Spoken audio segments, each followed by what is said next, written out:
কোথায় যাচ্ছেন বন্ধুরা? চুপচাপ আমার এই রেসিপিটা দেখে যান। আজকে আমি নিরামিষ পনির আলু পটলের তরকারি বানাতে চলেছি।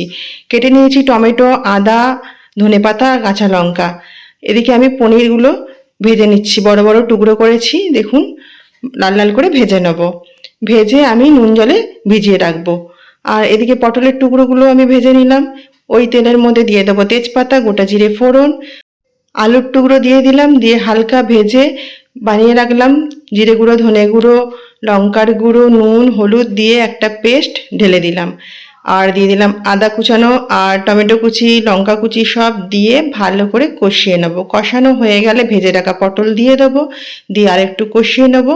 এবার আমি পরিমাণ মতো গরম জল দিয়ে চাপা দিয়ে দেবো। বন্ধুরা, আপনারা কি এইভাবে বানিয়ে খেয়েছেন? একবার বানিয়ে খেয়ে দেখবেন, সেই স্বাদ হয়।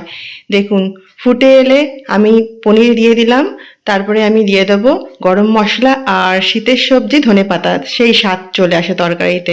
আর আমার এই রেসিপিটা যদি ভালো লেগে থাকলে আমার চ্যানেলটা লাইক শেয়ার সাবস্ক্রাইব অবশ্যই করে দেবেন। Tata, bye bye.